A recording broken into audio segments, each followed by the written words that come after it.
We're in the intro. Stand by for countdown.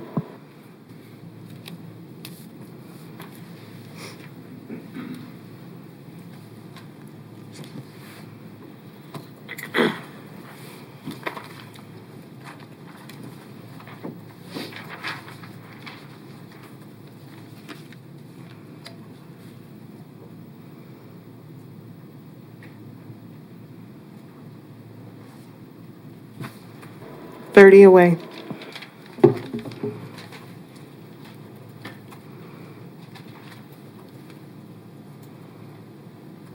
20.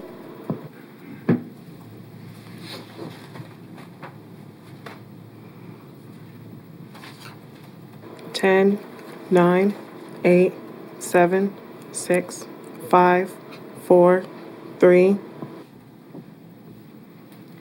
Good morning and welcome to the Wednesday, October 19th, 2022 Board of County Commission meeting. I'm Nicole Gibbs, Community Relations Specialist. The 2022 general election is quickly approaching. Early in-person voting at the election office will begin on Monday, October 24th. Satellite locations will be open on November 1st. To learn more about your options to vote, please visit sedgwickcounty.org/elections. Support Your Local Chamber of Commerce Day is observed on the third Wednesday of October every year, falling on October 19th this year, so today. This aim is to spread awareness about local businesses and convey our gratitude to our local chambers of commerce for supporting the growth of entrepreneurs and local businesses. We work closely with our chambers and we appreciate all they do for our community. Next, we will have Stephanie Birmingham come up and give you an update about COVID-19 and Recovery Connect. Stephanie? Good morning. Good morning, Commissioners. I want to give you a quick update on both COVID and Recovery Connect because we do have some new developments. As of last week, the bivalent booster has now been approved for children 5 and up. This was approved last Wednesday. It is the same formula that was approved back in September for those 12 and up. And again, it's called bivalent because it targets the original coronavirus as well as the BA4 and BA5 variants causing all of the infections these days. So the guidance is also the same. You have to have the primary series of vaccinations. It doesn't matter whether it is Pfizer, Moderna, or J&J. You have to have also waited 2 months since your last shot. Again, that shot could be the primary series or it could be the original booster. So where can I get the booster? Well, some local pharmacies and clinics already have the pediatric doses in stock, not all. So I would recommend going to vaccines.gov. You simply put in your zip code and it will bring up all the options in your area, which ages you need and which vaccines are available.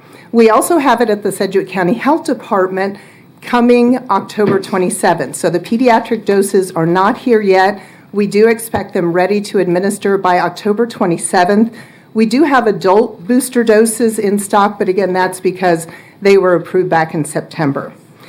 To get the shot at the West Central Clinic, you do need to have an appointment. You can't just walk in, but it's simple to do that. Simply call 660-7300 to schedule that. We also have mobile clinics, and those you can just walk into. Those are all listed on our health department website. As for the youngest age, we call them the tender age, children 6 months through 4 years. Just a reminder, they are eligible for the primary vaccinations, but no booster is approved for them. And we've really been promoting the tender age vaccinations. We think they're very important. So we have ads running online, social media. We have them on our Wichita Transit buses. I think I showed you those images once before, and digital billboards around town. But starting in November, now that we have the bivalent boosters for everyone 5 and up, we're going to start promoting those heavily. So we are at a low risk for COVID transmission, so that's really good news. This is a determination by the CDC. But again, we are still encouraging people to get vaccinated. You can see by those rates there, less than 55% of Sedgwick County residents are fully vaccinated. We are a good 13 points behind the national vaccination rate. So any questions on COVID before I go forward? I don't see any, thank you. Okay, we'll move on. Recovery Connect, the county's economic recovery program for people suffering from the pandemic, came out with its quarterly report, and it gives us a good snapshot of how many people are reaching out for help. So in July, August, and September, we heard either directly from individuals or received referrals, and those amounted to 1,552. Year to date, the total is 2,289. Businesses, we heard from 454 times in this quarter, and then 650 for the year so far. Nonprofits have reached out for help 339 times and 520 times year to date. So again, that's 9 months from January to September. When we look at what kinds of help they're asking for, this has really remained consistent from the start. The number one concern for individuals, and we get calls 4-to-1 on this, mortgage, rent, and utilities, people just trying to stay in their homes. A distant second is people needing help affording internet, then costs associated with putting kids through school, K through 12, and then food assistance, just putting dinner on the table. And Recovery Connect does still have state and federal resources to help folks with those concerns. Businesses are asking for technical and operational assistance, and nonprofits want help finding grants and help learning how to write a good grant application. So we have workshops for those too. Again, this is all free. So we've been trying to spread the word on Recovery Connect, and we think we're really doing a good job because we have seen a lot more calls and inquiries in this quarter because of some of the ads we're running. Our commercial is running on cable TV and streaming. We also have a spot on radio stations. We're doing social media, TikTok, and we have a full-page ad running in The Active Age. That's a newspaper for seniors, and there's the ad. We're told it reaches about 85,000 readers each month, and that's run for 2 months. So again, we're really trying to get the word out to folks. If someone is watching or listening today and maybe just hearing about Recovery Connect, this is how you reach us, 978-6737, or you can go to our website and reach one of our community navigators. And I say this every time, but don't count yourself out. There may be help available that you qualify for, and it is a free service, so you have nothing to lose. So, Commissioners, I thank you for your time. Any questions on Recovery Connect? Well, thanks, Stephanie. I appreciate it. Recovery Connect, again, is a program that is paid for out of our ARPA COVID funding that we received, and it's made and designed to help the community get through the problems that they've had as a result of COVID. So we want everyone to please use those resources. There's a lot of money out there in different buckets, and they can help you to connect with those buckets. So thank you. All right, thank you. Thank you, Stephanie. I will have Assistant County Manager Tanya Cole now come to the podium and give you an update on our rough and move. Morning, Tanya. Good morning, Chairman and Commissioners.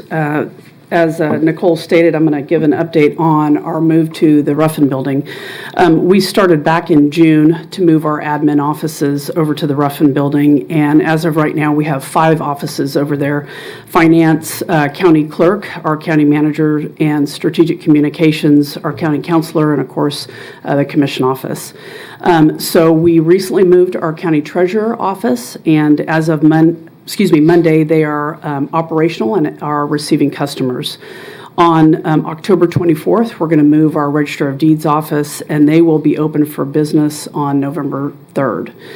And then just this week, construction has started in the lower level auditorium, where we'll be moving the County Commission meeting over there. So we think probably most likely we'll be able to move the meetings over there early November to mid-November. So there's going to be kind of a tight time frame to get the construction and then the AV equipment up. And then there's going to be some training involved with our staff and then KPTS on those cameras. And then we'll have courthouse police over there as well. We're going to move the magnetometer machine over there, so we'll have that ready and up and running. And then, of course, we'll be able to stream KPTS on Channel 8. We'll be able to do YouTube and Facebook. And we'll be working with communications to make sure that we get a communications blitz out there to say that the commission meetings are going to be over there in the auditorium of the Ruffin Building starting on this exact date. So just want to give you that update, and I'm more than happy to answer any questions that you might have on the two departments that have moved over there, and then, of course, on the auditorium. Okay. So the AV equipment is here now. We're just waiting for it to be installed. So the AV equipment mostly is all new equipment. We do have a few equipment that's going to be moved over from this room over to the auditorium in the Ruffin Building. Okay.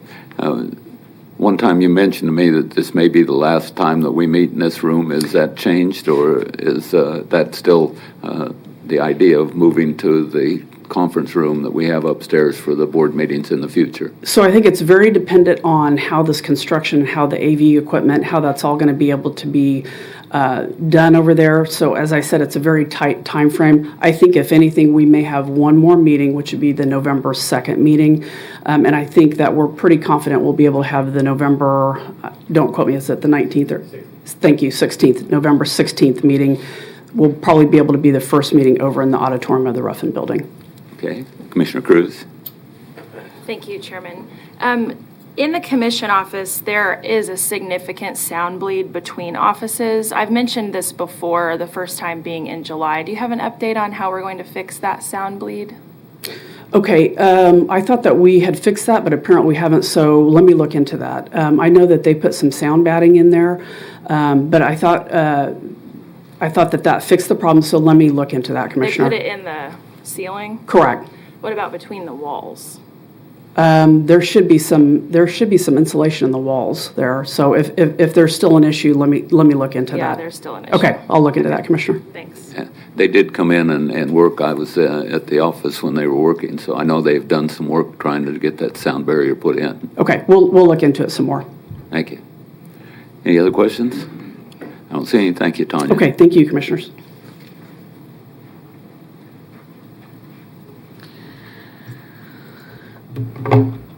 Lastly, Halloween is just around the corner, and Fire District 1 wants to remind our ghouls, goblins, and families to scare safe when trick-or-treating.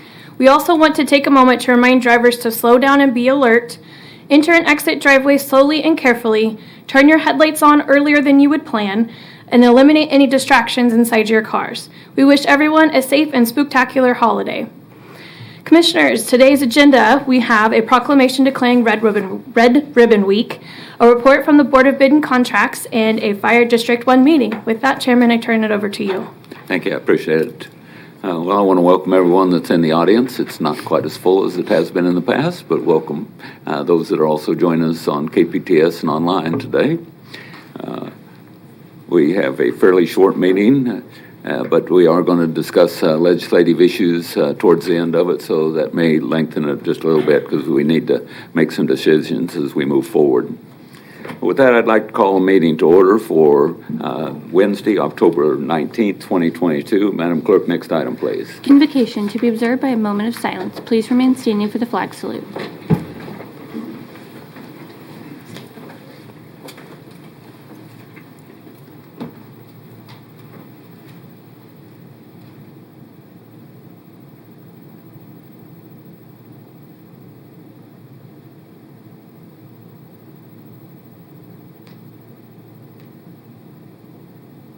Thank you. Pledge allegiance to the flag of the United States of America and to the republic for which it stands, one nation, under God, indivisible, with liberty and justice for all.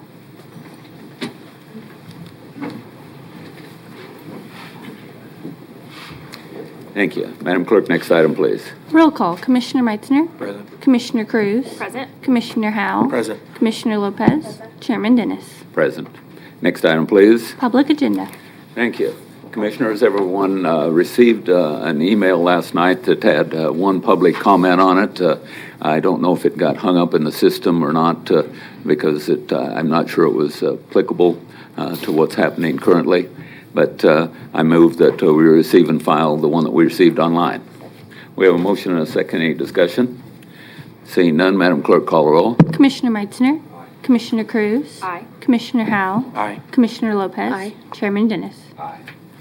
And we do have one individual signed up to speak on the public agenda, Elder Josie Wright. Please approach the podium, state your name for the record. You will have 5 minutes.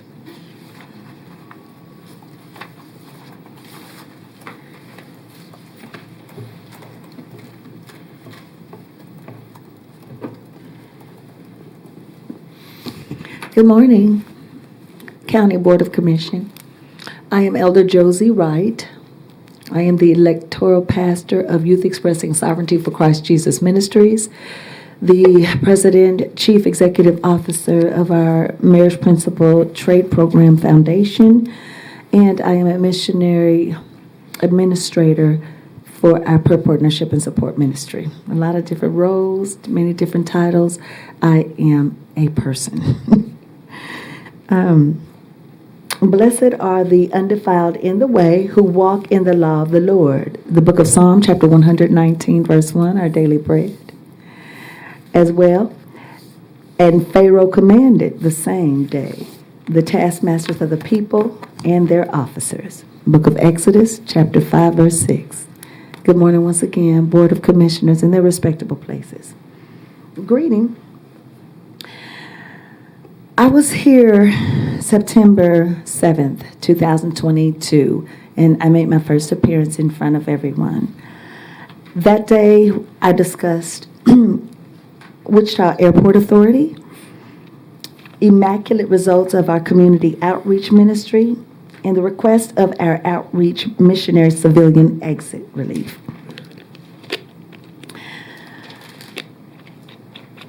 The results since the first appearance.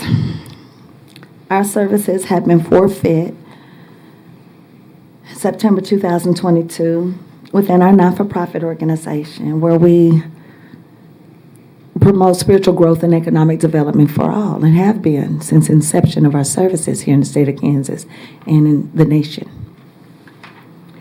Our awards letters have been submitted to others for other services. For not-for-profit, awards letters like in $180 million toward like research, Wichita State University. I think it's concerning the COVID ARPA, American Rescue Plan grant, which was dispersed, and also $3.5 million toward City of Wichita Treasury or whatnot for the EV transit. Now, the transit station, those type of awards. I realize you don't have to have COVID to receive that type of grant funding.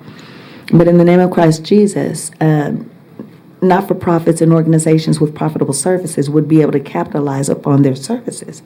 So that's what we're in the midst of doing now. And since the last time I spoke with you all, our not-for-profit services have been forfeit, and we're still trying to bring Missionary Cary Grant home from his exit release, his outreach ministry. So, I'd given him an assignment which pertained to the Marriage Principle Trade Program. And once again, 500 feet in back of us, the Sedgwick County Detention Facility for Adults, Sheriff's Office, I believe it's called. And so since then, our outreach ministries have been wrongfully accused. He's now been convicted of a felony and sentenced to, 4 years in state penitentiary.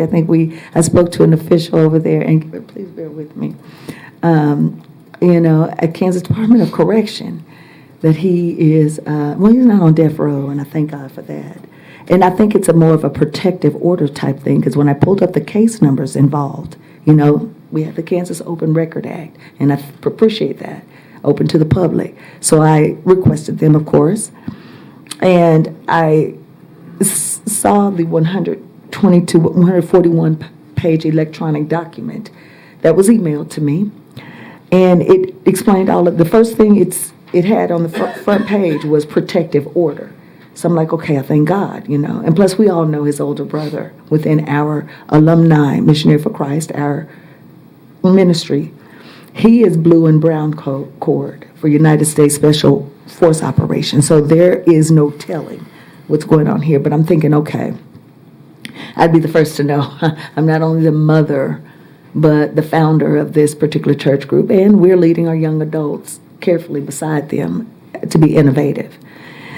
point I'm trying to make is, as a native of the state of Kansas, with 47 years in pastoral worship arts ministry, 23 years of education, we asked to speak with our representatives within the district attorney's office regarding this matter. Guys, our services are within consumer protection, of course, being that we have Fame, Marquis Hip Hop Recording and Film Production in California, and carrying on within our church group. I mean, we're asking to speak to someone, within the district attorney's office that could assist us with these charges, the court records, and bringing our missionary home.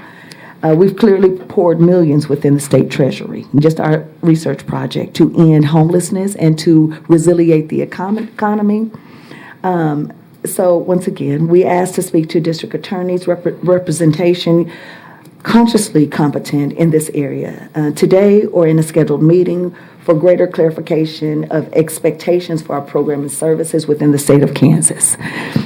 I'm excited about moving forward. We have program renowned spring enrollment for Wichita State. Fairmount College of Liberal Arts and Sciences are beginning.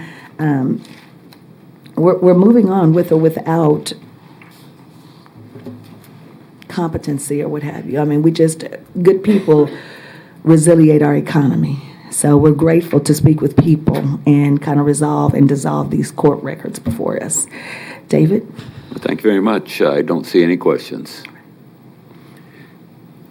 I don't have anyone else signed up to speak on the Board of County Commissioners. We will have someone on the fire district. I didn't know if you wanted to speak now or wait till the fire portion. You want to wait till fire? That's fine. Okay, very good. Then I move that we receive and file the comments from public agenda. Second. We have a motion and a second. Any discussion?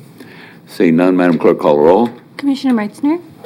Commissioner Cruz. Aye. Commissioner Howell. Aye. Commissioner Lopez. Aye. Chairman Dennis. Aye. Next item, please. Proclamations. Item A, proclamation declaring Red Ribbon Week. Thank you. Commissioners, I'd like to read a proclamation. Whereas communities across America have been plagued by the numerous problems associated with illegal drug use and those that traffic in them. And whereas there is hope in winning the war on drugs, and that hope lies in education and drug demand reduction, coupled with the hard work and determination of organizations such as the Young Marines of the Marine Corps League and the Wichita Metro Crime Commission to foster a healthy, drug-free lifestyle.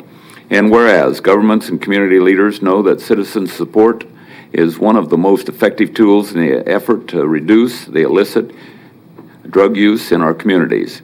And whereas the red ribbon has been chosen as the symbol commemorating the work of Enrique Kiki Camarera, a Drug Enforcement Administration agent who was murdered in the line of duty and represents the belief that one person can make a difference.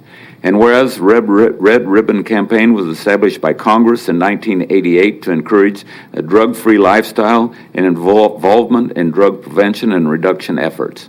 And whereas October 23rd through the 31st has been designated National Red Ribbon Week and encourage Americans to wear a red ribbon to show their support for a drug-free environment. Now, therefore, be it resolved that I, Chairman David T. Dennis, and the Board of Sedgwick County Commissioners, do hereby proclaim the week of October 23rd to 31st, 2022 as Red Ribbon Week and urge all citizens to join us in this special observance. Commissioners, you've heard the proclamation. Move to approve. Yes. We have a motion and a second. Any discussion? Seeing none, Madam Clerk, call the roll. Commissioner Meitzner. Aye. Commissioner Cruz. Aye. Commissioner Howell. Aye. Commissioner Lopez. Aye. Chairman Dennis. Aye. And we have Jesse Winger, DDR Officer, Tornado Alley Young Marines, here to accept. Thank you and welcome. Thank you. My name is Jessie. I'm with the Tornado Alley Young Marines. We are a nonprofit youth organization for kids aged 8 to 18. We teach the importance of living a healthy, drug-free lifestyle. We achieve this by talking to them about the effects of drug on them as a person, on their body, and on their lifestyles and their relationships. Our goal is that our young Marines could go out and speak with their friends and have the confidence to just say no to drugs. Thank you for issuing this proclamation for Red Ribbon Week and encouraging a healthy, drug-free lifestyle. Thank you. Thank you, appreciate it, and I appreciate everything you do with the Tornado Alley Young Marines. I see them at a number of events, especially with the fallen soldier ceremony that they present. Also, I have not heard, we need to get communications or someone. Normally, during Red Ribbon Week, we raise the special flag over at the old courthouse in commemoration of that. So whenever we hear the details of that, please let us know so we can get the word out. But I have not heard about it yet. Have you heard anything about raising a flag for that? Not at this time. Okay. Well, we'll keep our ears open and get the word out to everyone. Thank you very much for being here today. We appreciate it. Thank you. Madam Clerk, next item, please. New business, item B, report of the Board of Bids and Contracts regular meeting on October 13th, 2022. Morning, Joe. Good morning, Mr. Chairman and Commissioners. I feel very special today. I'm going to frame the agenda later. Well, the regular meeting of the Board of Bids and Contracts on October 13th has one item we're presenting to you this morning for your approval, and that's the bridge improvement on the bridge on 103rd Street South between 119th and 135th Streets West. And the recommendation is to accept the low bid from East Construction Incorporated, and that's in the amount of $496,051.10. So I'll be happy to try to answer any questions you may have, and I recommend approval of this item. Well, good. Appreciate it. We're going to have to keep Public Works things on here because the one time I get to see Jim Weber here in person. It's always good to see Jim. Move to approve bids and contracts. We have a motion and a second. Any discussion? Seeing none, Madam Clerk, call roll. Commissioner Meitzner. Commissioner Cruz. Aye. Commissioner Howell. Aye. Commissioner Lopez. Chairman Dennis. Aye. Thank you, Commissioners. Thank you. Next item, please. Consent agenda. Mr. Manager. Good morning, Chairman and Commission. Tom Stills, County Manager's Office. Recommend approval of consent items C through N this morning. Thank you. I'm going to make a couple comments, and I'll make it the motion. Item hotel is a CIP for emergency repairs at Sedgwick County Park. I just wanted to make sure that everybody was aware that we do have this on our agenda today. I know it's been in the news a couple times in the past, and I just want the public to know that we are working that issue. Item India is donations for the Cara Gorman Memorial ComCare for suicide prevention. And there are a large number of individuals that have contributed to this memorial, and we will be sending out a letter to each and every one of them thanking them for that, but I just wanted to be special to call that out. And third is something that doesn't happen too often is item Juliet, and there is it's a contract with an organization called Dam Jam, and there is going to be a huge concert out at Lake Afton, I believe, in July. So those three are things that kind of get buried in the consent agenda, but they're important to what's happening in our region, so I wanted to make sure everyone knew about that. So I move that we approve consent item Charlie through November. We have a motion and a second. Any discussion? Seeing none, Madam Clerk, call the roll. Commissioner Meitzner. Commissioner Cruz. Aye. Commissioner Howell. Aye. Commissioner Lopez. Chairman Dennis. Aye. And at this time, I'd like to recess the Board of County Commissioners meeting for October 19th and call to order the governing body of Fire District Number 1 for November 19th. Madam Clerk, next item. Roll call. Commissioner Meitzner. Present. Commissioner Cruz. Present. Commissioner Howell. Present. Commissioner Lopez. Chairman Dennis. Present. Next item, please. Public agenda. Thank you. We have one individual signed up to speak on public agenda, Casey Ingalls. Please state your name for the record, and you have 5 minutes. Welcome. Casey Ingalls, Sedgwick County Fire District 1, Local 2612, Union President.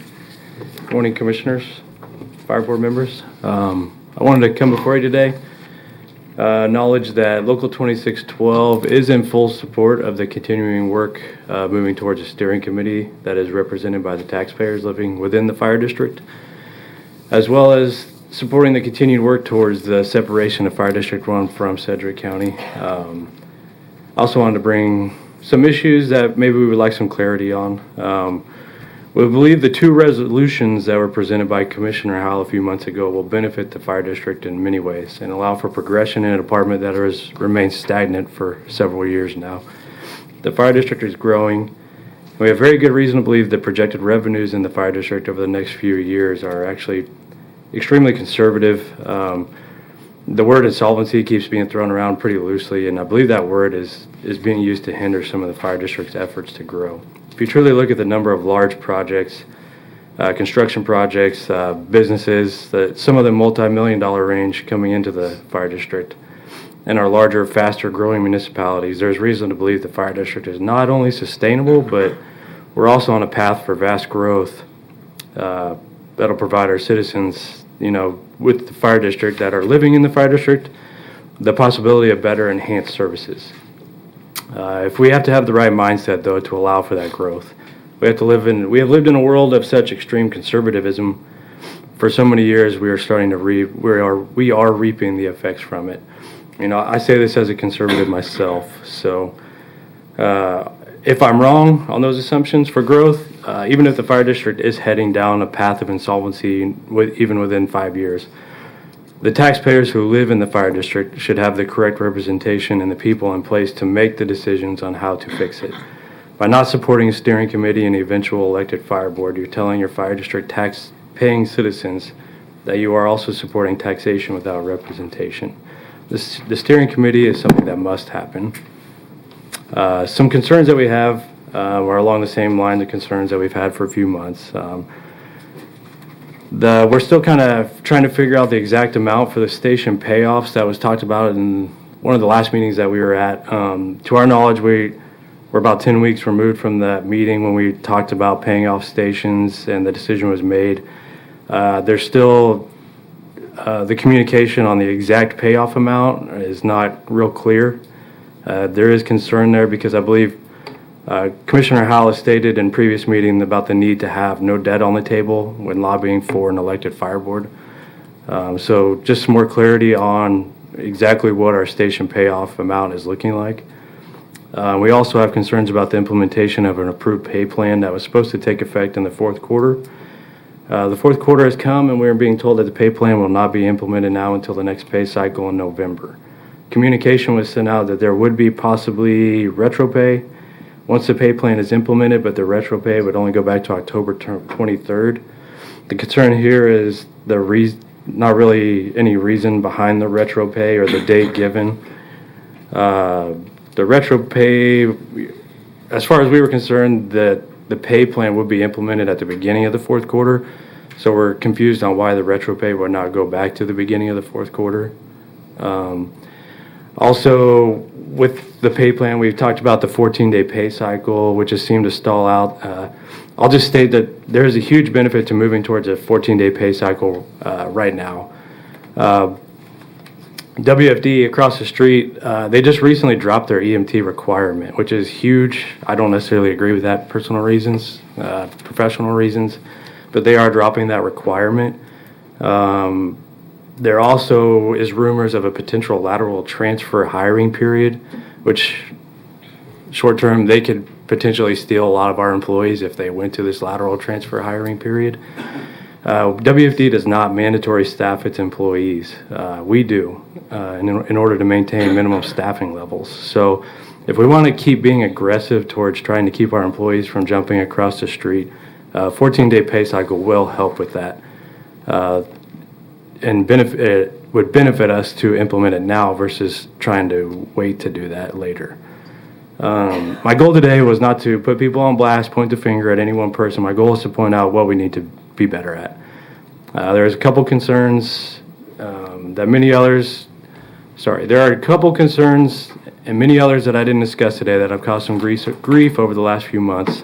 Since the days after the meeting in which separation resolution was presented, it has become even more clear and evident that separation will most undoubtedly benefit the citizens of the fire district and streamline and improve daily operations within the fire department.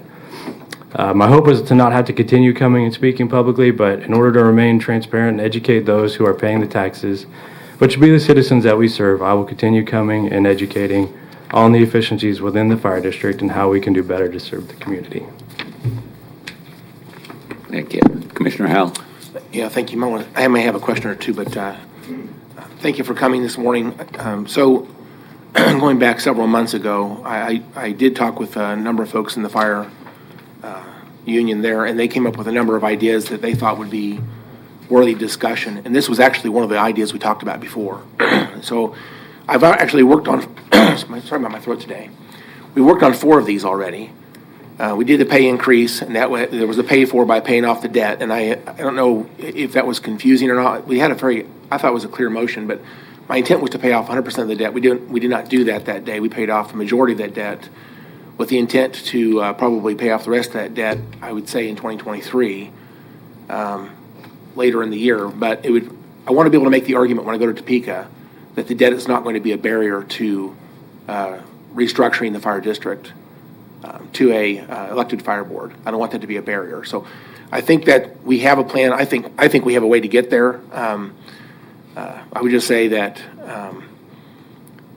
even though that's not done 100% right now, I do think there are funds in the fire district to pay off the rest of the debt, and so I'll be watching that closely. I am grateful, though, that the pay increase was discussed in the budget cycle because Wichita is looking for 43 firefighters, and I know where they would get them if it wasn't for us being a little bit progressive in changing that pay the way we did. We would be losing 43 firefighters to Wichita. So I think that was something I hadn't thought of at the time, but I'm so glad that we actually decided to move forward in that way because we would be the place they would go get those 43 firefighters. On the steering council, when we get to the legislative agenda here in just a minute on the fire agenda, I will like to talk about the steering commission or steering council at that moment because I have an update on that. I'm glad to hear that you support the legislation that would create an elected fire board. That's something I think you stated it maybe differently, but that's what you said, I believe. Is that correct? Yes, we do support it, yes. And with respect to the pay cycle, Tom, did I include you with, I talked with Sheena about this a little bit. Did you were in on that conversation as well, correct? Yes, Commissioner, and we'll get with Casey and get clarity on what Sheena's plan is to implement that. So as I understand it right now, naturally, you guys are on a 27 pay day cycle, and the rest of the employees in the county are on a 14-day pay cycle. Those pay cycles line up naturally. There's a date once or twice a year where they line up naturally, and that date is like in June or July of 2023. So we can make a switch very easily at that point. If we want to do it before then they have to manually calculate the impact on 150 firefighters, find out how to transition from a 27-day pay cycle to a 14-day pay cycle. Now, she did tell me that she thought it was a good idea to make the transition. In the end, it's actually much simpler for bookkeeping to have one pay cycle for all of the employees, including the fire district versus regular county employees. So she seemed like she was supportive of the idea. The question is, do we have to wait until June or July, or do we want to go ahead and just make the calculations one time for 135 to 145 firefighters one time? And if you do it the one time, we could transition that any time. There is a benefit to the firefighters, and you talk about being competitive. There is a benefit to the firefighters because of the way the overtime works. And right now, on the 27-day pay cycle, if you compare it to the 14-day pay cycle, there's periods of time where the firefighters do not get overtime. They were getting straight time when they would get overtime. It impacts their paycheck, actually. So I think that we should go ahead and make the calculation and make that transition sooner than later. I know this is a lot to talk about during public comment. So, Tom, I guess I'd like to see this on a workshop quickly, and let's get this discussed in detail. I think it's best for our firefighters. I think we can afford it. I don't think it's an impact to the county, other than the calculation is a fair amount of work for some people. But I think in a couple of days they can knock that out. So I don't think we should have to wait 6 months or 8 months to do this, because I think it actually benefits our firefighters. So, and then and finally, let's see here. When I made the motion for the pay change, I have to agree with Casey on that. I believe my intent was to be towards the beginning of October. I may not have said that, but I do think that was my intent. And on that 27-day pay cycle, it should have started on October the 2nd is when that should have started. So I'm going to just say that publicly. I think we missed a pay period, is the way I see it. So I'd like to have someone take a look at that. I believe that was the intent of the motion. So did I say anything different? Anything I said wrong, Mr. Casey? No. I'd just like to state, too, when we're comparing pay and we talk about benefits and stuff like that, one of the reasons being Wichita they're still in contract negotiations, but we do know that their starting pay is, they did negotiate a substantially higher starting pay. And so the realization that we could still lose employees is on the table because they're now essentially not quite to $1.50 higher than us, but they're right around that range. $1.50 starting pay is higher. Well, thank you for that. I just wanted to state that. I knew that was going to happen, but thank you for that update. Appreciate it. Thank you, Chairman. Thank you. I don't see any other comments. Appreciate it. Move to approve, to receive and file, rather, the public agenda comments. We have a motion and a second. Any discussion? Seeing none, Madam Clerk, call the roll. Commissioner Meitzner. Commissioner Cruz. Aye. Commissioner Howell. Aye. Commissioner Lopez. Chairman Dennis. Aye. Next item, please. Consent agenda. Mr. Manager. Good morning again, Chairman, Commission. We recommend approval of consent item A on the fire agenda. Thank you. Move to approve consent item alpha. We have a motion and a second. Any discussion? Seeing none, Madam Clerk, call the roll. Commissioner Meitzner. Commissioner Cruz. Aye. Commissioner Howell. Aye. Commissioner Lopez. Chairman Dennis. Aye. Next item, please. Legislative issues. Tanya, you're up. Morning, Chairman and Commissioners, Assistant County Manager Tanya Cole. For legislative issues, the majority of what I have to present is on the regular County Commission item, but we do have on the legislative platform under Fire District 1 to support an independently elected fire board, and so I don't know if at this time you want to discuss that item. Certainly. Commissioner Howell, would you like to discuss that item? Yes, I would. Thank you. I don't know that I like the word support. I would just say, legislation to create an independently elected fire board. The idea of support means we're just basically, if it happens, make sure you support it. I want to make sure we're driving the policy forward. So I want to see legislation introduced on our behalf. I'll be working on that, but I think this is just slightly cleaner language. Okay. Thank you. Hey, any comments, Mr. Manager? Not on the fire agenda, not on fire legislative platform, no. Okay. Commissioner Meitzner. Thank you, Mr. Chairman. Just point of clarification. So, Commissioner House, so do we have to have legislative approval to have an independent elected fire board? Yes, we do. We can do a board of trustees without legislation, but in order for us to have an elected fire board, it has to be legislature approved. Yeah. Just wanted to clarify. Thank you. Okay. I don't see any other comments. Okay. Thank you, Tanya. Thank you, Commissioners.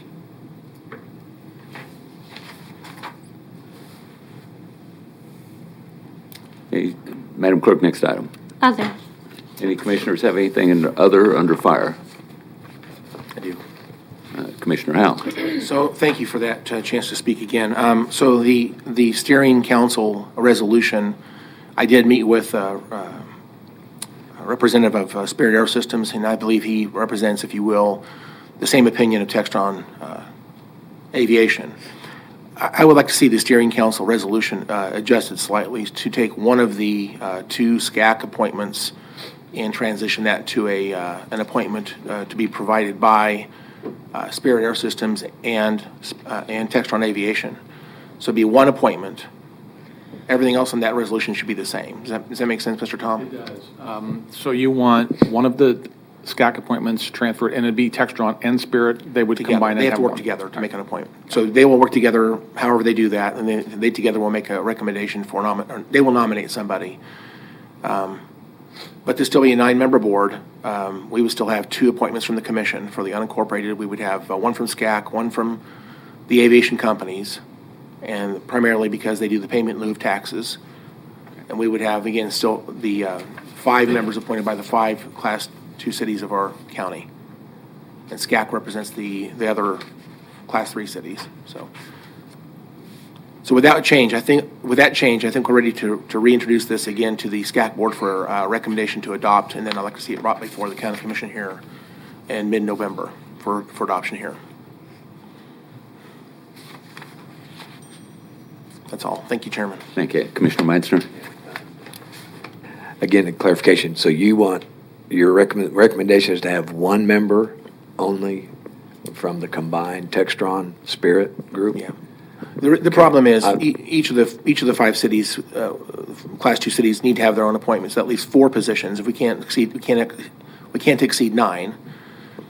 And I can explain that further if necessary. But well, I think to break up the other 4 is how we're trying to figure that out. Okay.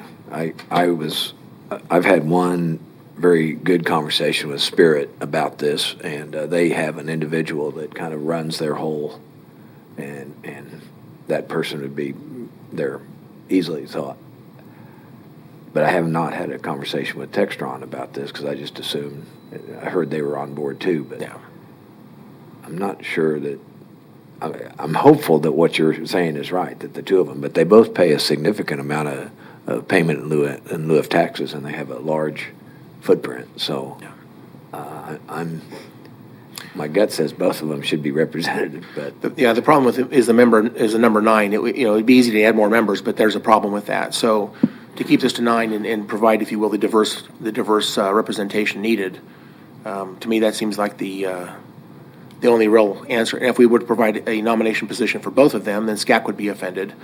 If we provide SCAC 2 positions and the aviation company 2 positions, there'd be nobody in the unincorporated would be represented. So it's a little bit of a challenge how to divide up 4 positions between SCAC and 2 large companies and the unincorporated. How do you do that? And that's really the challenge here. So again, to be fair, I think you give 1 to SCAC and 1 to the aviation companies and leave 2 to the unincorporated. That actually is reasonable. It's not ideal in terms of, it would be fun to have more than 9, but I think that we have to be very careful not to go above 9. Thank you. well, okay. I'm hesitant to support that until I confirm with Textron. They've just announced that a massive expansion of their headquarters and their footprint here, and Textron's doing a lot of good things. And as long as they would be all right with it, I'm good with it. But I don't know that they're contributing a significant amount to the economy of now and the future, of which they just announced at the NBAA conference this going on this week in Orlando. So respectfully, I'll just reserve support until and one of us can confirm that. I guess my question, I know Rusty's wanting to speak, but is there a magic to the number of 9? It's an advisory board. Any votes that they take would come up, whether it's a 4-5 split or a 5-5 split. I don't know that makes a difference to either the Board of County Commissioners or the separate elected board, whichever it be. So is there a magic to the number 9? Commissioner Howell? Thank you, Chairman. So yes, there is. There is a fallback plan to my hope for a elected fire board, but the fallback plan is to do what Johnson County is doing, and that's to have a board of trustees.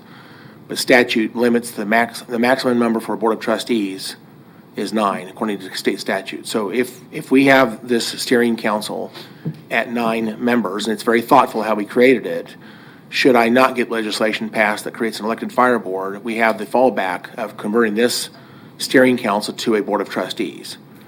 And so I don't want to create, something in excess of 9, then try to figure out how to get back down to 9, or to ask the state to change it from something 9 to a larger number. I think it'd just be smart for us to plan ahead and say that is a possibility. I think the legislation is a little bit dicey. I can make solid arguments to see it pass, but should I fail, or if we feel like it's not going to happen, we hit a brick wall, we have the option of moving to a board of trustees. And a board of trustees has a lot of authority. They actually pass the budget, just so you know.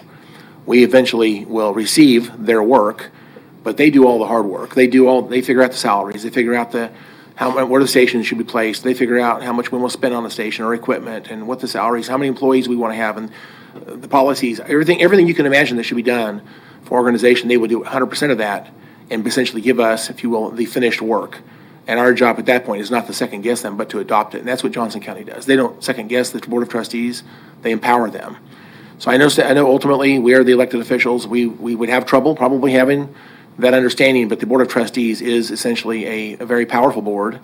It's as close to an elected board as you can get without actually being an elected board. So we want to have the option, should we fail in our legislative agenda to get an elected fire board started by the state, then we have a fallback plan of a board of trustees, and that has a maximum number of 9. Thank you.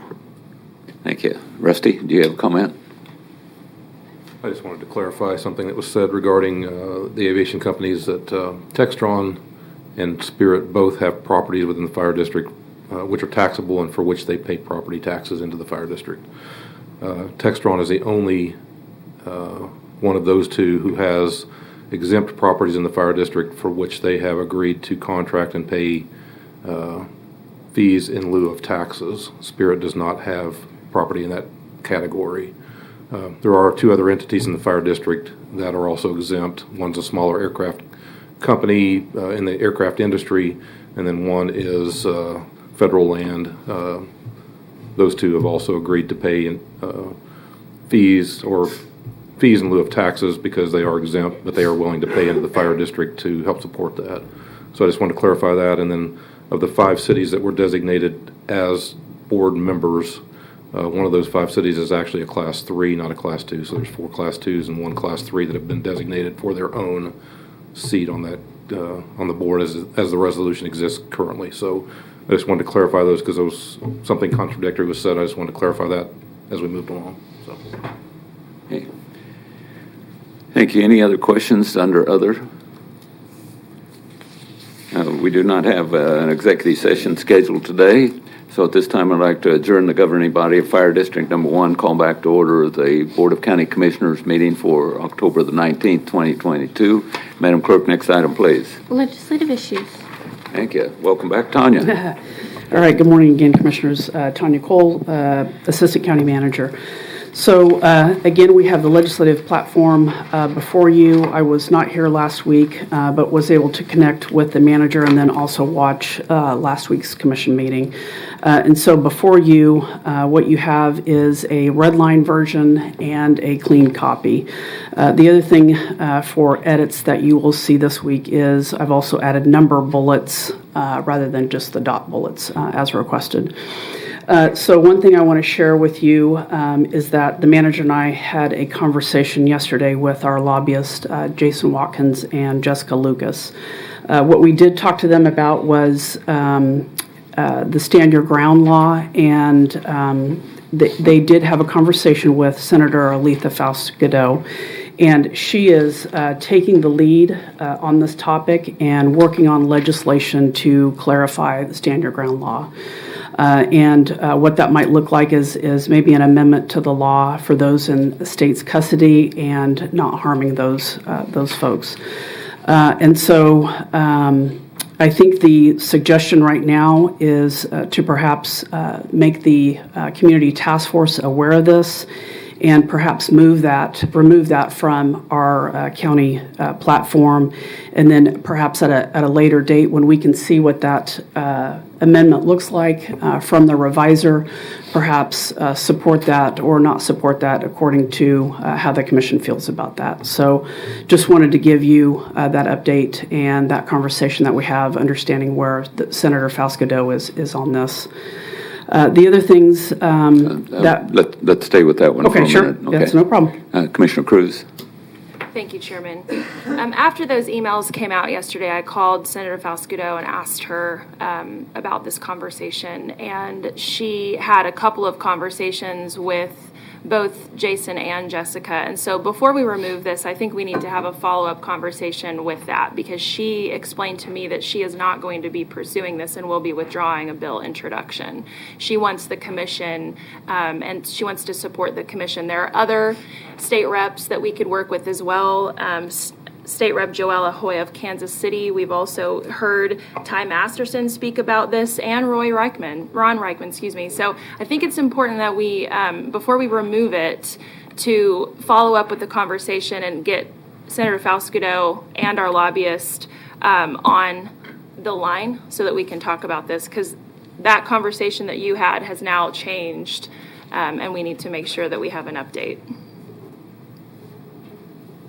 Because I personally, like my fellow colleague to my left, would like to have legislation introduced on behalf of this commission that talks about stand your ground as it relates to in-custody deaths.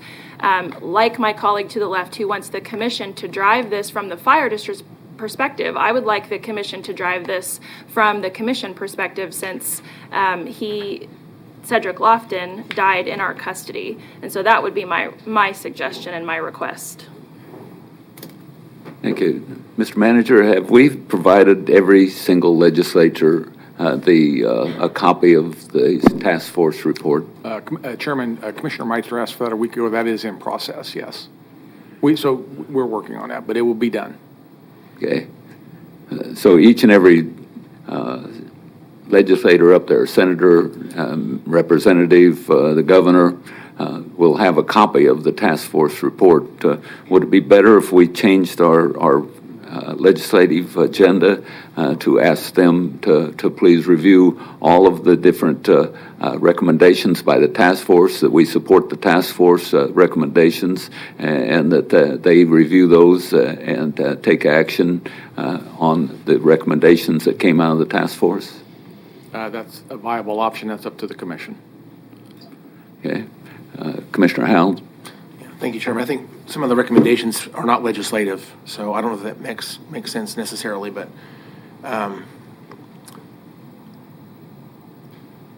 once again, I stated last time we talked about this, that the district attorney was clear that the stand your ground law ended the discussion early, but he said also there was not evidence to pursue charges despite the stand your ground law. So once again, the stand your ground law was part of the discussion, but it is not the reason that charges did not happen.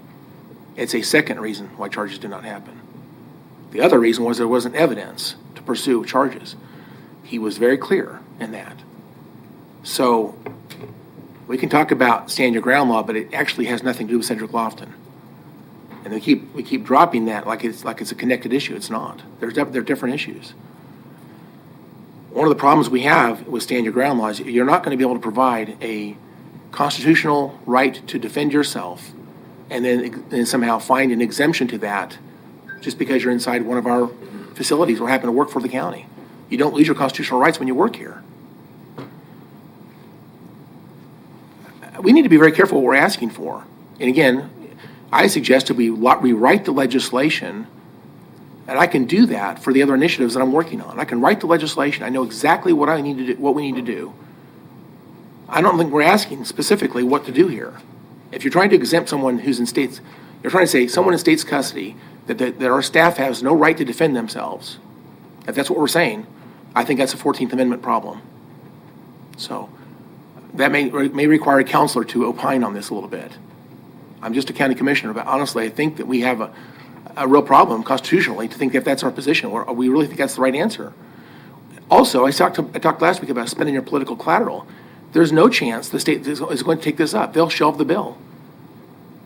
28 states have this now. This is a very popular piece of legislation. I know the political climate of Topeka. They're not going to take this seriously and unwind or change the stand your ground law away from where we're at today. If anything, they're going to make it more available to more people. And I'll say, finally, once again, the majority of people who use stand your ground law in defense are not people in law enforcement, are not necessarily people in government, but it's the citizens out there that defend themselves. Rather than having to stand charges and go to prison for constitutionally defending themselves, this law is there to protect them. That's why it's there. So I don't know we want to spend our political collateral on something I think has no chance of going forward. I feel like I'm repeating myself every week when this comes up. I don't think it belongs on our platform. Thank you. Ma'am, you're out of order. The board is discussing.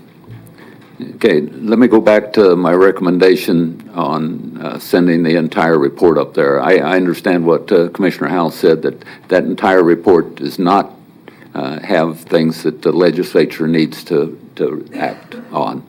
But they need to be aware of everything that was in that report, I believe. Is there some way that we can then bold or highlight or identify the action items out of the report that only deal with the legislature? And maybe we need to actually adjust that, because a lot of people are saying, hey, we have not taken action on a whole lot of items, but they're not Sedgwick County items. There's a lot of things in there that are not Sedgwick County issues, and we've taken action on a lot of those that are Sedgwick County issues. So could we break it out and say that these issues are ones that are City of Wichita issues, these are ones that are legislative issues, some of them may not be legislative issues but maybe apply to the state, like DCF and so forth.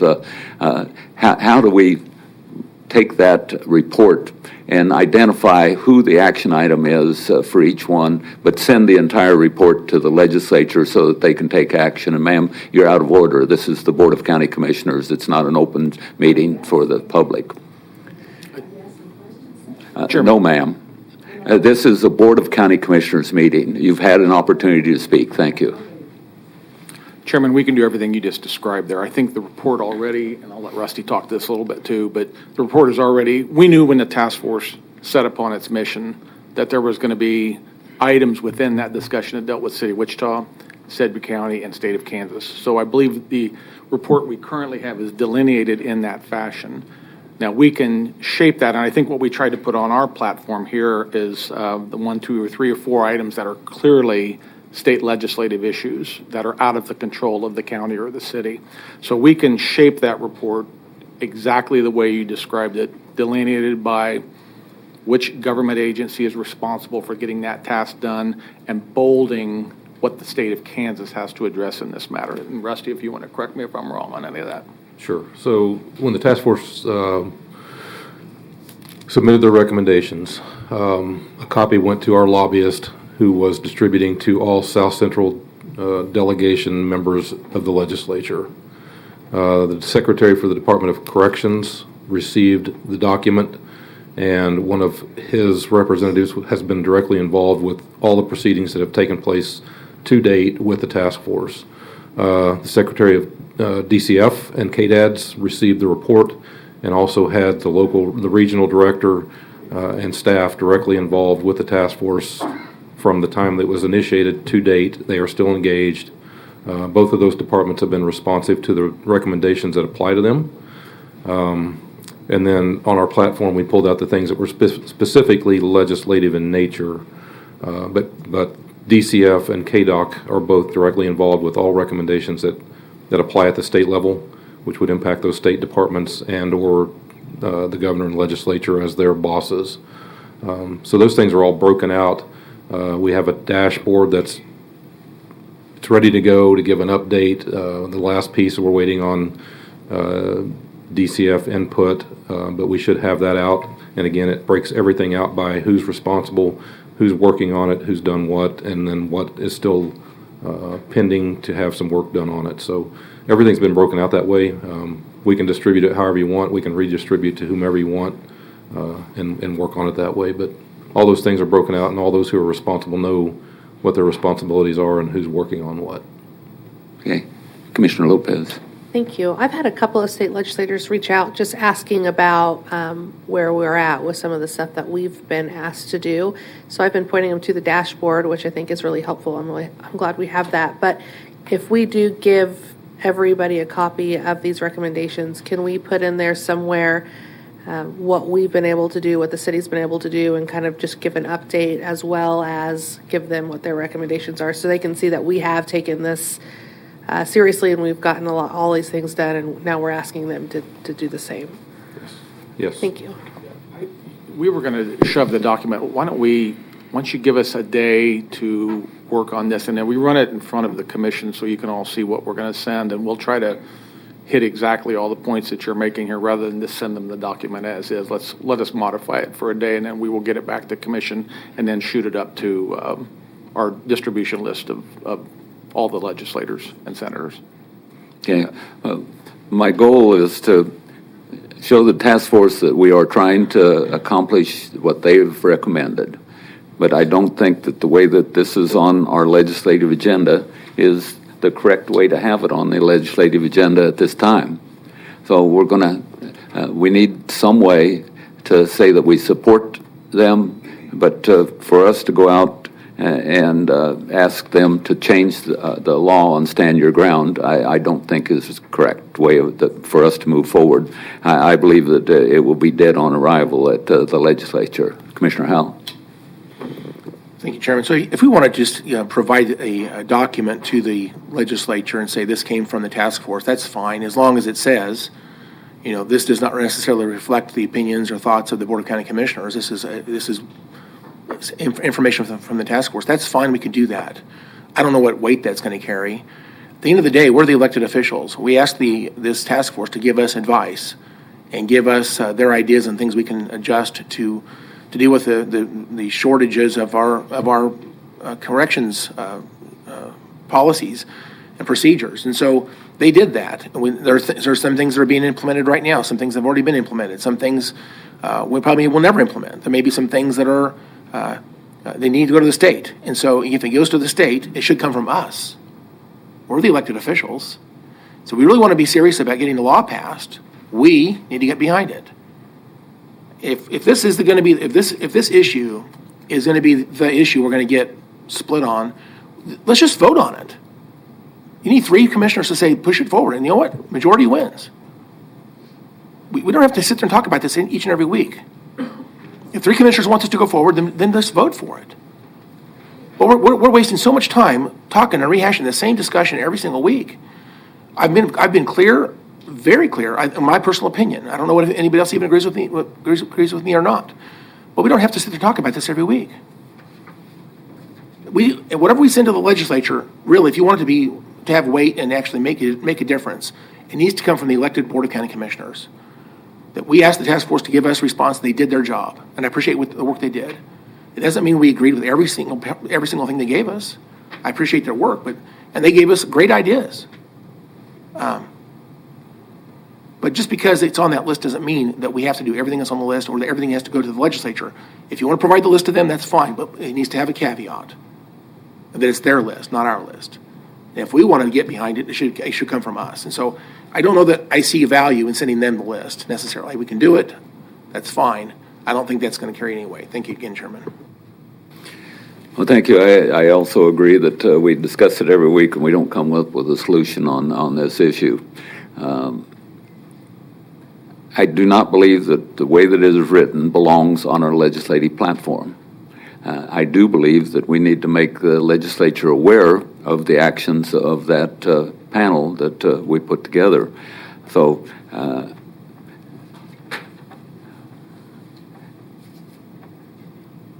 make a motion that we remove item 3 from the legislative platform and instead send a copy of the recommendations from the panel that we empowered to each legislator, identifying which items are legislative issues.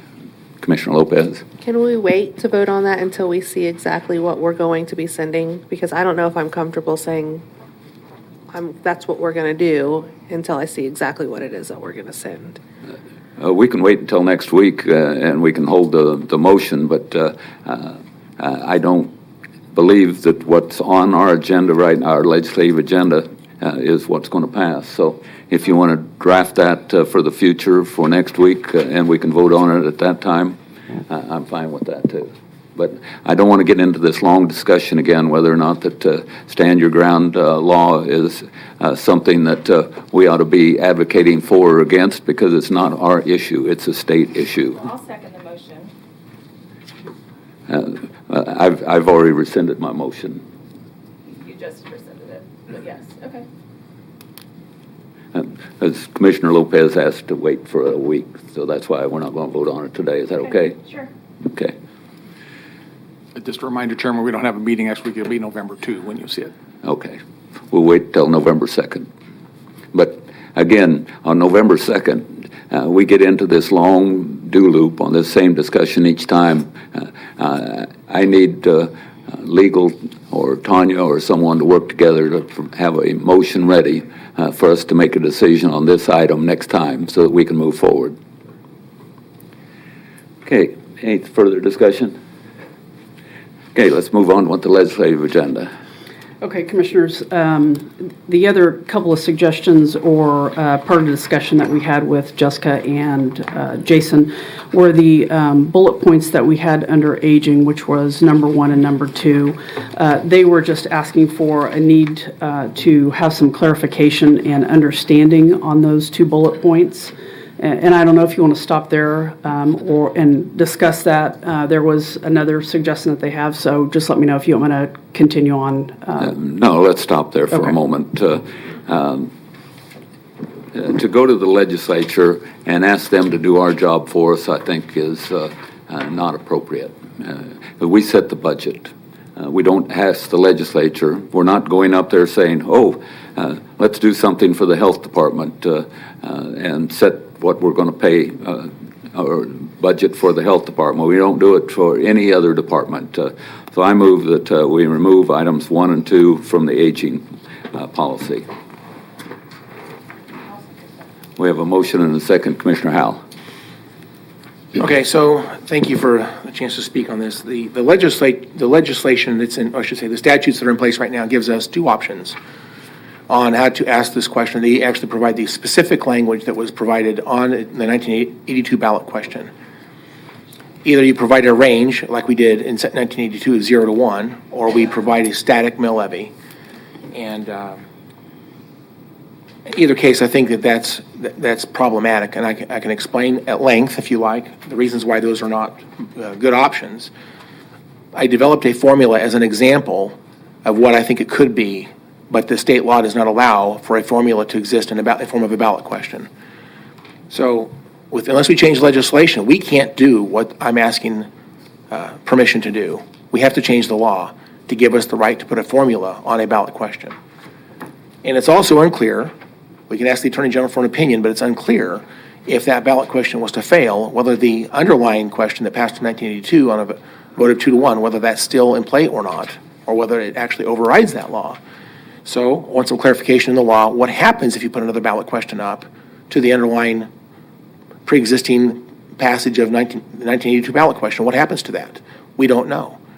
So, again, I think that legislation is needed. If you guys want to take this off the platform, that's, 3 votes, that's totally fine. But the aging community, I think, deserves us to work for this, try to get this thing cleaned up. It's been overly political, and there's a better way. I've worked for, I think, most of my 8 years here on this issue, and this is where we've come to at this point. And if we're not going to do this as a board, I will do this individually. But I think it's better coming from the board. At the end of the day, the funding we provide to these programs, I think, has become overly political. And this would stop the politics. And that's what I'm trying to get to. So, Mr. Chairman, I completely disagree with you that this should come off our platform. But again, 3 votes wins. Thank you. I don't see any other comments. Madam Clerk, call the roll. Commissioner Meitzner. Commissioner Cruz. No. Commissioner Howell. No. Commissioner Lopez. Chairman Dennis. Aye. Okay, let's continue on. Okay, Commissioners, the other item that was up for discussion was Senate Bill 367. I think they felt that what we had on there was a little bit ambiguous, and so they were asking for what exact changes we were advocating for within this law. And so, Commissioner Howell, I'll look to you if there is some exact language we can put on our legislative platform that gives some clarity to what we have now, which is Senate Bill 367, and make enhancements to SB 367. So, again, let me start off by saying we had legislation last year, and the politics of Topeka killed that bill, but it was a very, very good bill. We had excellent testimony from a number of people here in Sedgwick County. The county provided testimony. We had people from the DA's office provided testimony. We had judges that provided testimony. I provided testimony. It was a very good bill. That would be the baseline for us moving forward. We have very specific language in there. There's a couple of things that are in there. Number one, the state's piled up cash from defunding the YRC2 criminogenic homes across our state. And that money was supposed to be turned loose for programs in communities. That money's not been turned loose. It's still sitting there piling up, number one. So it turns that money loose for communities to use for helping these young people get on a better path. Second of all, it helps these judges find more effective ways in court to help move these kids along. Right now, these kids know they can be in contempt of court and there's nothing that happens. They can be driving around town in a stolen car with a gun at 14 years old and there's nothing happens. You can't prosecute anybody. They take them home to their parents and nothing happens. Nothing happens until you're 18. The only way to prosecute a child in this state right now is to make them an adult in the adult system, which is why we had 55 motions for adult prosecution a year ago. Previous years it was 4 or 5. This is crazy. This may be the most important thing on this entire list.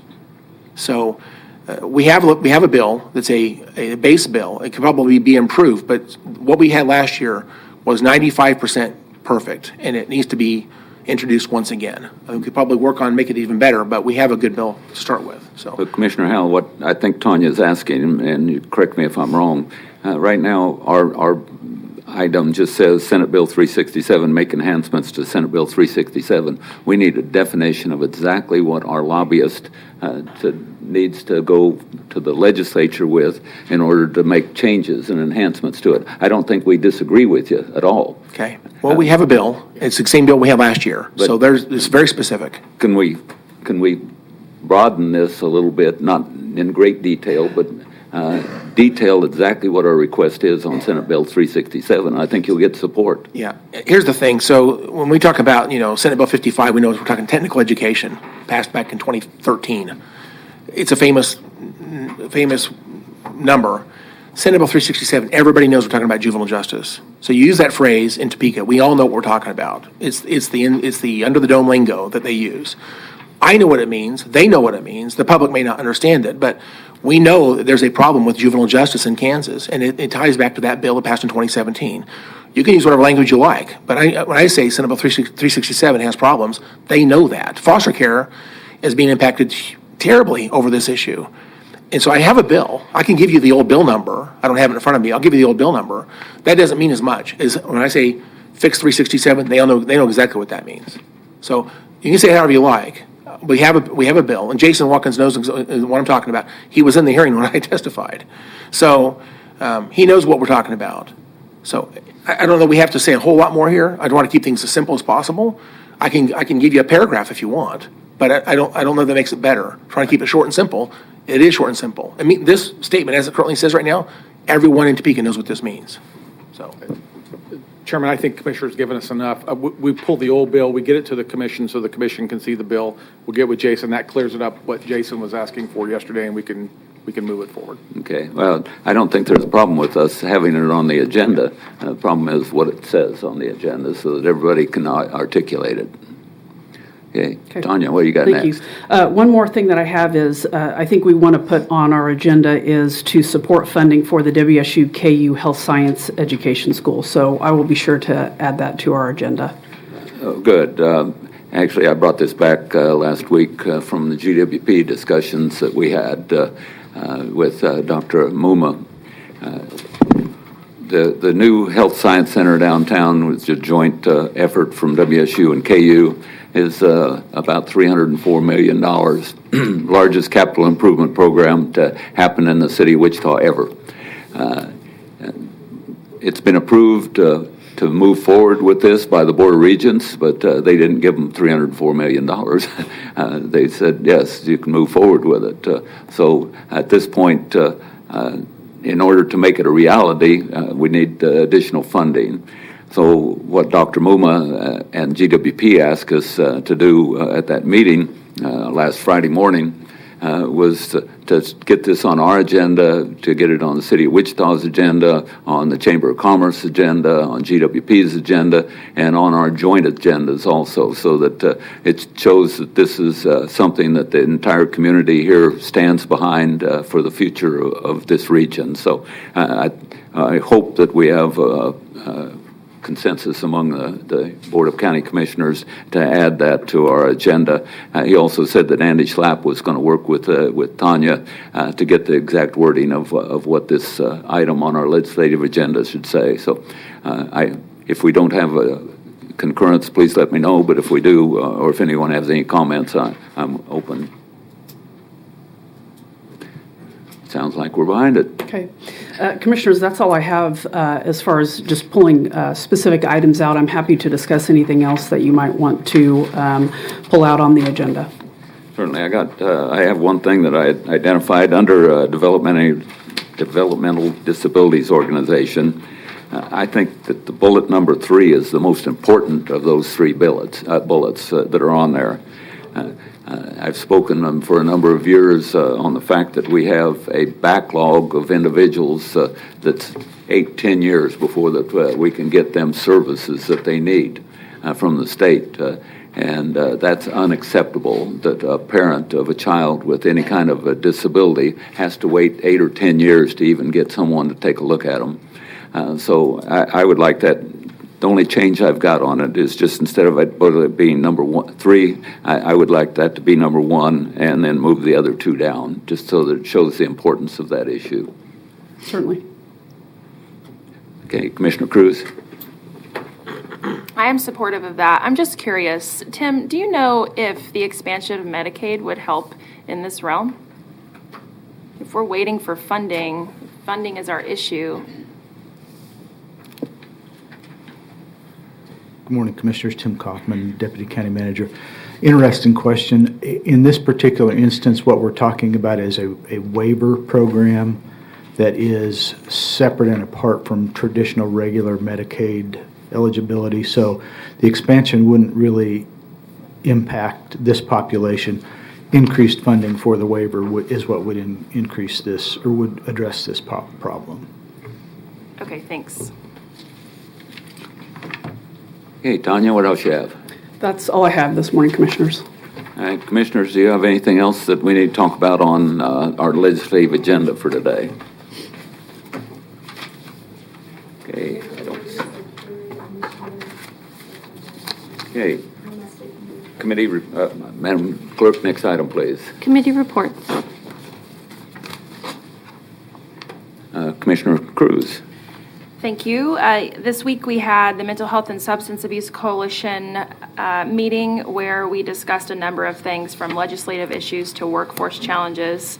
I will just state that on the platform for the coalition, one of the aspects is approving Medicaid expansion or fill the gap somehow. And we talk about workforce, and one of the reasons why the coalition supports Medicaid expansion is because Kansas is losing behavioral health care workers to surrounding states due to higher wages provided by Medicaid expansion. So it's important when we talk about mental health care as being our top one of our top legislative items, that expanding Medicaid will help us in that realm.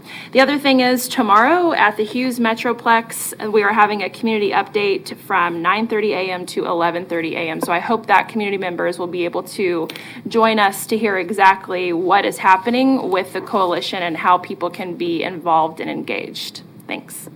Thank you. Anything else on committee reports? Madam Clerk, next item. Other. Commissioners, anyone have anything during other? Commissioner Meitzner. Under other, I've just asked if we've been alerted to, can you pull this up, Nicole, please? Just, we've all talked about, there's been a lot of talk about the fentanyl crisis, and there is an event coming up. Are you getting that? And we've been alerted by email of the same. Anyway, the Greater Wichita Partnership is sponsoring an impact that because we've had occasions even where now the business community is engaged in this fentanyl crisis because they have employees directly affected by themselves, their spouse, their children's, and so this has really elevated itself. And thanks to Sheriff Easter and for first bringing this hugely to our light, and in the chamber as well with this and what we've done with the campaign on the one pill can kill world. But anyway, so there's a event is Thursday, October 27th at 10 o'clock to 11 o'clock. You can register to attend this, and it's going. Sheriff Easter is featured and others. So I just wanted to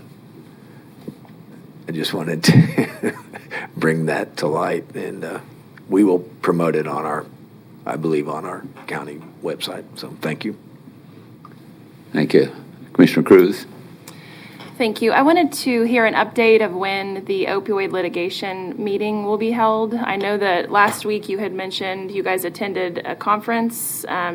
What was discussed about that? But first, would you answer the question around when has that meeting been scheduled and who will be invited as far as community partners like Safe Streets and other organizations that deal with substance use? I think we would be looking at mid to late November after we get a little bit of, and I think the chairman and the vice chair found some information out on delay of that and some of the rules from the state. It'd be nice to, when we have that meeting, that we have clarity from the state what the rules of the money are, so we can pass that on. We can do it however the commission wants. If we want to just do it with commission first and then invite public in for a later discussion, or if you want to do that from get-go, we can do that however you want as soon as we get all the information. Thank you for that. I think it's important we involve the community members who are in the substance use world. I've had a number of them reach out asking what we're going to do with this money. And so, yeah, let's follow the rules, but I think we need to hear from those who are boots on the ground helping folks recover from a substance use disorder. Well, thank you. That's one of the items I was going to discuss during other today. We did attend the KAC conference. One of the most beneficial discussions that we had during that conference dealt with the opioid litigation. They had attorney from the Attorney General's office at the meeting. He presented a number of slides. We're going to try and get hard copies of the slides. I took a picture of each and every one of the slides and sent them to Tom Stoltz, Mike Papoon, Lindsay Poe-Rousseau, so that they had a copy, and Tim Kaufman also, so that they had a copy of the slides. I took them from the audience, so they're not the best slides in the world, but I think you can make out what was going on. In addition, there were a number of issues that they brought up during that meeting. I think a meeting with the public is premature at this time because first of all, there's a 15-page document out there that tells us what the different strategies that you can use in this, and I'm hoping that Justin Wagner has found a copy of that 15-page document. When I asked at the meeting, it didn't sound like anyone in Sedgwick County had a copy of it for some reason. So we truly need to look at the strategies first and see how that those fit into what our goals are for the future on the use of the money. The next funding didn't sound like it was going to come until sometime in March. So we've got $90,000, as I recall, right now. It's a little early to try and figure out what kind of strategies we're going to use for $90,000. And also those slides spell out where the future money, how that it's going to come down from the state. There is also money that can come from the state through grants, and there are very specific requirements that you have to meet in order to be able to get those grants. So we need those details, and so until we have a better grasp, I think, involving the community when we don't even know what the rules and regulations are, I think is definitely premature. But for instance, what I heard was that nonprofits can't receive, or for-profits can't receive any of the funding.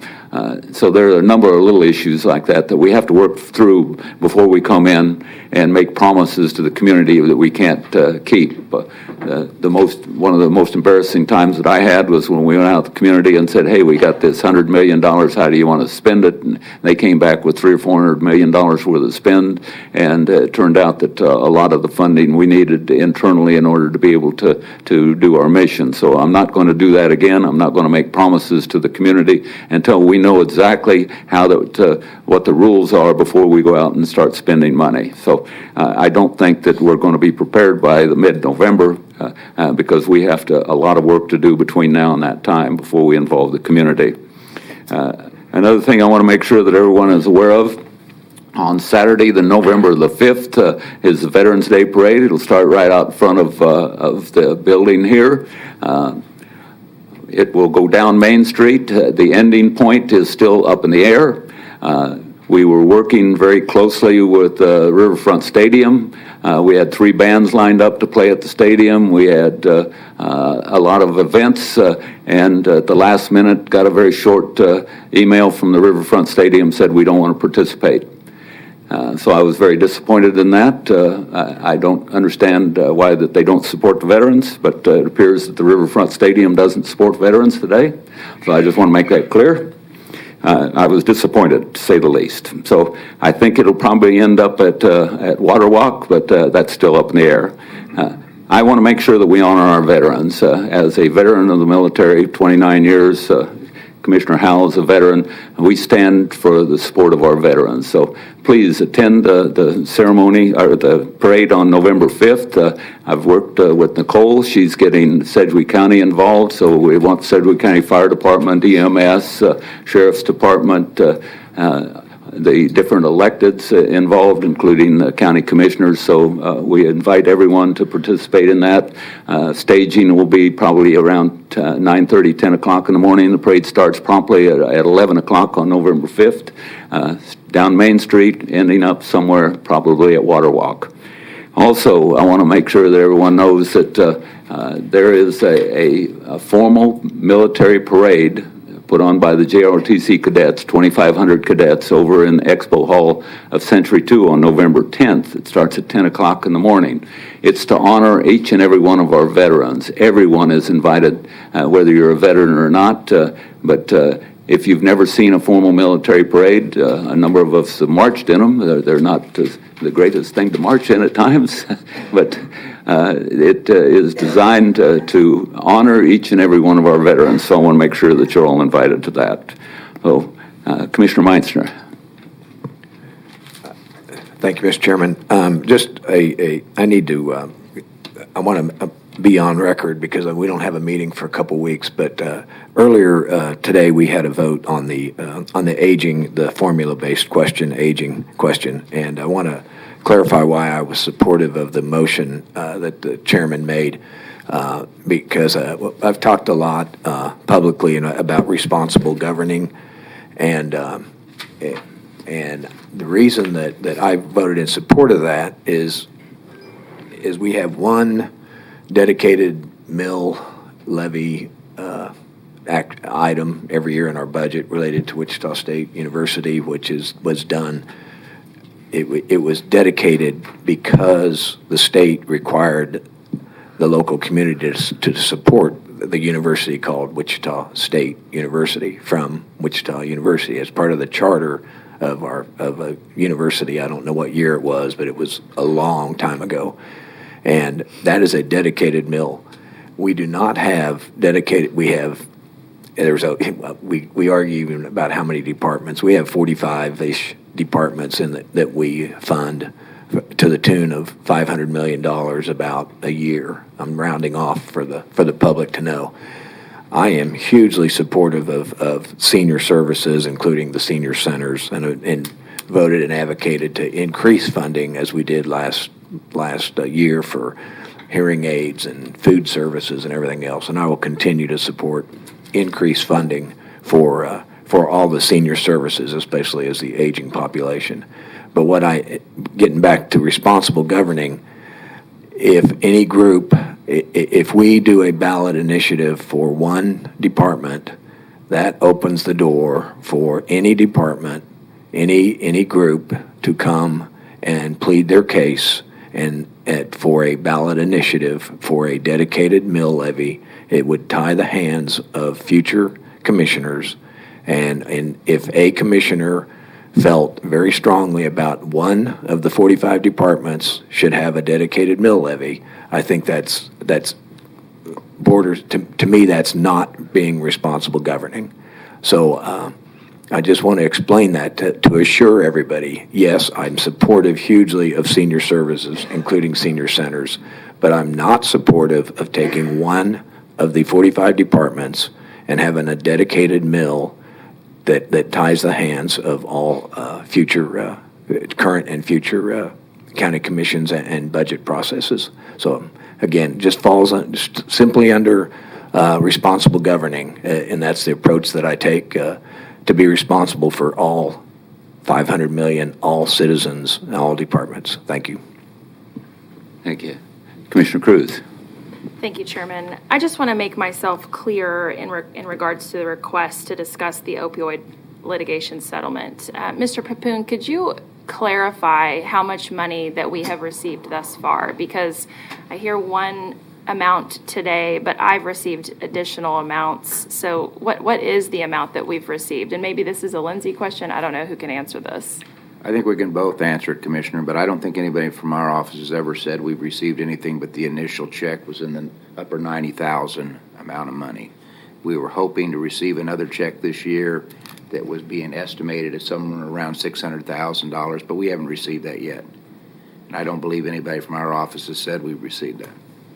Okay, so I think it's important to, whenever we do have this discussion, to be good partners with our community that's already doing this work. Never once have I said to give anyone money. I would never suggest that. I'm saying that it is important to involve those that are doing this, that are boots on the ground, that will help us with practical solutions, that will provide best outcomes. And so I just want to make myself clear that whenever it is appropriate, I think sooner rather than later. I have received a number of calls from constituents who are wondering what's going to happen, because even if we have $90,000 in the bank, we still have a number of people who are suffering on the streets that this money could benefit. It's not chump change. I mean, this is $90,000 that could go toward having naloxone and all of those, Narcan and those mitigation measures. So I want to make sure that I don't take lightly that we have $90,000 just sitting there.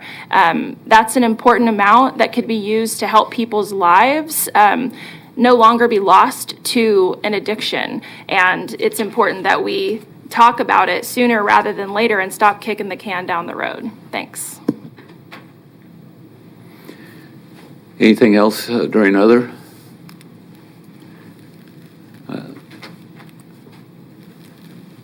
Madam Clerk, next item. Executive session. Thank you. Commissioner Lopez. I move that the Board of County Commissioners recess into executive session for 15 minutes until 10:53 regarding matters deemed privileged in the attorney-client relationship for purposes of discussing pending claims, and that the Board of County Commissioners return to this room from executive session at 10:53. Thank you. Second the motion. Any discussion? Seeing none, Madam Clerk, call the roll. Commissioner Meitzner. Aye. Commissioner Cruz. Aye. Commissioner Howell. Aye. Commissioner Lopez. Aye. Chairman Dennis. Aye. And we'll stay in this room. So everyone, please be excused, and we'll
Okay, at this time, I'd like to call the meeting back to order. We have just came out of an executive session. I'll turn it over to our County Councilor, Mike Papoon.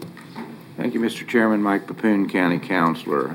Today, I'm going to ask you to make a motion to approve the settlement of a claim by the family of Jeffrey Williams, in particular, Jessica Whitney Knoll, Jeffrey Douglas Thompson III, Mac DeClan Thompson, Hank Bo Thompson, and Jeffrey Williams, in the amount of $300,000.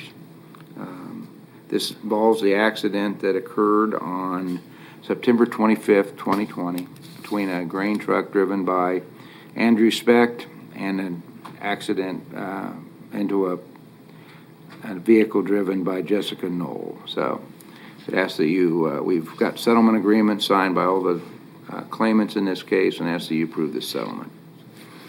Thank you. Move to approve the motion as detailed by County Councilor Mike Papoon. Second. We have a motion and a second. Any discussion? Seeing none, Madam Clerk, call the roll. Commissioner Meitzner. Commissioner Cruz. Commissioner Howell. Aye. Commissioner Lopez. Chairman Dennis. Aye. Is there anything else need to come before the Board of County Commissioners today? Seeing nothing, we're adjourned.